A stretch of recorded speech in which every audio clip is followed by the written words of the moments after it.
तो ये इसके लिए आपका बहुत बहुत धन्यवाद। दूसरी चीज मैं जानना चाहूंगा कि जब आप मंदिर में श्रृंगार करते हैं जी जी तो कभी कभी हम देखते हैं बाबा का भव्य श्रृंगार होता है। जी वो जी। सबसे बड़ा श्रृंगार कितनी माला का हुआ है महाराज जी आज तक मंदिर के अंदर? अनगिनत है ये, 100 150 200 अनगिनत नहीं, जो बाबा के पूरे, क्योंकि वो जगह जितनी है, जी जी जी। 150 माला का आप भी बाहर लगा। से देख के कुछ भी आइडिया नहीं लगा सकते हैं। अच्छा। और हम भी जब सजाते हैं हाँ। तो हमारा मन को नहीं होता कि ऐसे सजाएंगे ये सजाएंगे, लेकिन सेट जब श्रृंगार होता है, अपने आप सजता है बाबा। और उसकी मर्जी होती है तो बाबा 2 माला पहनता है। हाँ। और उसकी मर्जी हो तो 2 लाख पहन सकता है बाबा। वाह। और कम से कम जो हम लगाते हैं, कई बार हम देखते हैं ना आधा श्रृंगार होता है, बागा दिखता है शाम के समय। शाम के समय। वो एक्चुअली क्या होता है, बाबा को पूरे दिन, गर्मी का समय चल रहा है अभी जी, तो पूरा श्रृंगार कर देते हैं सुबह बाबा का। भाई इंसान भी कोट पैंट पहन के रखेगा गर्मी में। और भक्तों के भाव करवाने वाले बाबा है, भक्तों के भाव है जी। तो बाबा पूरा श्रृंगार करते हैं। लेकिन हम भी गर्मी में परेशान हो जाते हैं, 1 घंटे 2 घंटे 4 घंटे, तो इसलिए बाबा को रिलैक्स कराया जाता है शाम। तो वो उसमें कितनी माला? श्रृंगार उतार दिया जाता है जी। और फिर शाम बगीचे में बताना चाहूंगा, जहाँ पे आलू सिंह महाराज की समाधि स्थल है। जी और आलू सिंह महाराज ने अपने समय वहां शाम बगीचे लगाई थी, जी। जिसमें सुबह शाम चाहे 2 माला हो, चाहे 4 हो, चाहे 10 हो, डेली माला वहां से बनकर ही बाबा की आती है और बाबा को लगती है।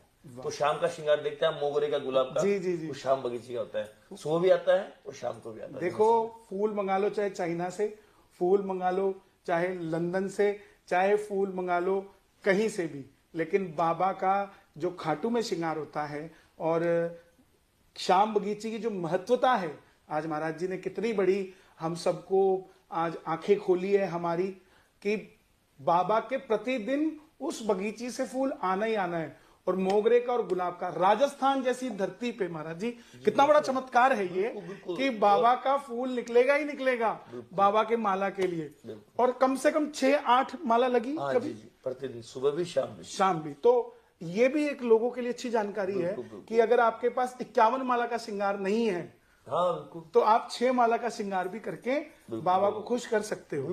तो आज ये भी जानकारी लोगों के लिए बड़ी सार्थक साबित होगी कि हम कितनी माला का श्रृंगार करें। जी जी। कुछ लोग जैसे ये सोच ही नहीं पाते कि हम कम करेंगे तो कहीं बाबा नाराज ना हो जाए। बिल्कुल बिल्कुल। तो आप ये मत सोचिए कि कम माला लगाने से आपके तो एक फूल से बाबा प्रसन्न है। बाबा प्रसन्न है, लेकिन आप कम से कम 5 माला या 6 माला लगाकर अपने मंदिर में, अपने घर में, या जो भी आप कीर्तन करवाते हैं वहां श्रृंगार कर सकते हैं।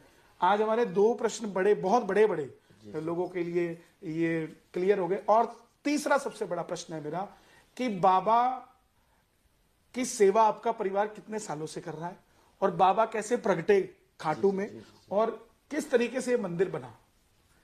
बाबा का हमारा परिवार तो जैसे मैंने बताया कि मैं हूँ, पिताजी महर्षि मोहनदास जी महाराज, उनके पिता श्री आलू सिंह जी महाराज, उनके पिता श्री किशन सिंह जी महाराज जी, और उनसे पहले भी पता नहीं कितनी पीढ़ियां, सैकड़ों पीढ़ियां, पीढ़ी दर पीढ़ी बाबा की सेवा में लगे हुए हैं।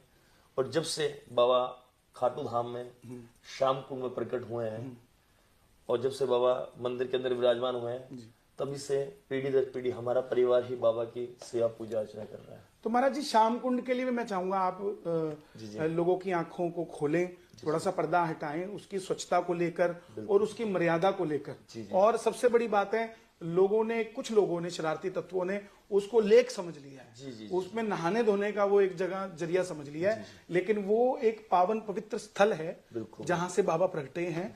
तो वहां के अगर आप आगे से भी निकलते हैं तो आपके लिए बहुत वंदनीय वो जगह है। और कौन से ईयर में महाराज जी ये मंदिर का कुछ ऐसी जानकारी है? कौन से सन में हमने ये मंदिर को, जैसे हमने वहां कई बार देखा है, लिखा भी पहले लिखा होता था दीवार पे, वो रेनोवेट का लिखा हुआ है उसमें जी, वो रेनोवेट कौन से ईयर में? जानकारी तो बाद में देते हैं जी जी। तो सबसे बड़ी बात यह कि श्याम कुंड की महिमा को आप सभी समझे।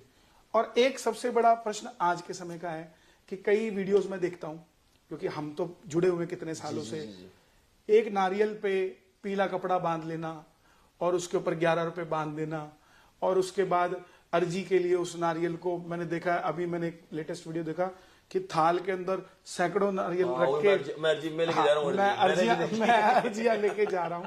तो इस पर आप थोड़ा सा लोगों को जागरूक करें, क्योंकि हमने कभी ऐसा नहीं देखा।